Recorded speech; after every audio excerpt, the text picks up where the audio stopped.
আপনিও কি আপনার মোবাইলের কিবোর্ডের মধ্যে নিজের ছবি সেট করতে চাইছেন বা প্রিয়জনের ছবি সেট করতে চাইছেন বা যে কারো ছবি আপনি আপনার মোবাইলের কিবোর্ডের মধ্যে সেট করতে চাইছেন, তাহলে এই ভিডিওটা সম্পূর্ণ দেখুন। এই ভিডিওটা সম্পূর্ণ দেখলে আপনারা খুব সহজে আপনার মোবাইলের কিবোর্ডের মধ্যে নিজের ছবি বা যে কারো ছবি খুব সহজে সেট করে নিতে পারবেন মাত্র 1 মিনিটে। তো কিভাবে সেট করবেন চলুন দেখিয়ে দিই। তো মোবাইলের কিবোর্ডের মধ্যে আপনার ছবি সেট করার জন্য আপনি আপনার ফোন থেকে আপনার মোবাইলের কিবোর্ডটা ওপেন করবেন। তো আপনি যেইভাবে আপনার মোবাইলের কিবোর্ডটা ওপেন করেন সেই রকমভাবে কিবোর্ডটা ওপেন করবেন।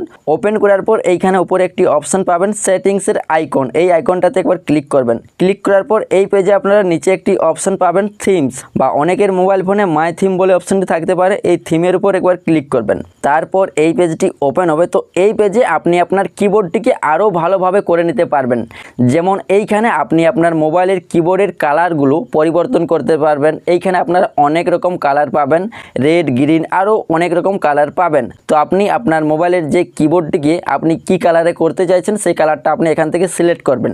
তো ধরুন আমি এখান থেকে রেড কালারের করব, রেডের উপর একবার ক্লিক করব, তারপর অ্যাপ্লাই অপশানে ক্লিক করলে আমার মোবাইলের কিবোর্ডটি কিন্তু রেড কালারের হয়ে যাবে। তো আমরা যেহেতু আমাদের কিন্তু কিবোর্ডে নিজের ছবি বা অন্য একটি কারো ছবি সেট করব, সেই ক্ষেত্রে এই পেজেই আপনারা উপরে একটি অপশান পাবেন প্লাস আইকন, এই আইকনটাতে একবার ক্লিক করবেন। তারপর আপনার ফোনের গ্যালারি অ্যাপটা ওপেন হয়ে যাবে। তো এখান থেকে আপনি যে ছবিটি আপনার কিবোর্ডে সেট করতে চাইছেন সেই ছবিটি এখান থেকে সিলেক্ট করবেন। তারপর নিচে ডান অপশানে ক্লিক করবেন। তারপর এখান থেকে আপনি ছবিটি ঠিকঠাকভাবে সাজিয়ে নেবেন।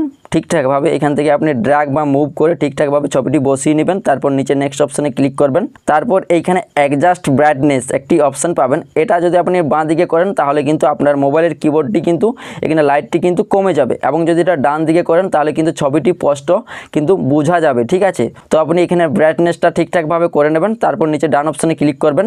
তারপর এই পেজটি ওপেন হবে। তো এই পেজের নিচে একটি অপশান পাবেন কি বোর্ডার্স, এটা যদি আপনারা অন করেন সেক্ষেত্রে দেখবেন আপনার লেখাগুলো মানে যে কিবোর্ডের যে লেখাগুলো রয়েছে সেগুলো একটা বক্সের ভিতরে কিন্তু লেখাগুলো কিন্তু রয়েছে। ঠিক আছে, আপনি চাইলে এগুলো বক্সটা যদি অন করতে চাইছেন সেক্ষেত্রে অন করে নেবেন। তো আমরা এখানে অফ করে দিচ্ছি। তারপর নিচে অ্যাপ্লাই অপশানে ক্লিক করবেন। অ্যাপ্লাই অপশানে ক্লিক করলে আপনার মোবাইলের যে ছবিটি রয়েছে সেটা কিন্তু কিবোর্ডে সেট হয়ে যাবে। ঠিক আছে, তো আমি এখান থেকে ব্যাকে গিয়ে দেখিয়ে দিচ্ছি। তো দেখুন আমাদের কিন্তু মোবাইল ফোনে এই কিবোর্ডটি সেট হয়ে গেছে। আপনিও চাইলে খুব সহজে আপনার মোবাইলের কিবোর্ডের মধ্যে যে কোনো ছবি বা আপনার ছবি খুব সহজে সেট করে নিতে পারবেন এইভাবেই। তো এই ভিডিওটা দেখে যদি আপনার একটু হলেও কাজে লাগে বা ভিডিওটা দেখে আপনার অনেক উপকার হয়ে থাকে সেই ক্ষেত্রে ভিডিওতে একটি লাইক করে দিও, আর এই চ্যানেলে নতুন হলে চ্যানেলটি সাবস্ক্রাইব করে নেবেন। ধন্যবাদ।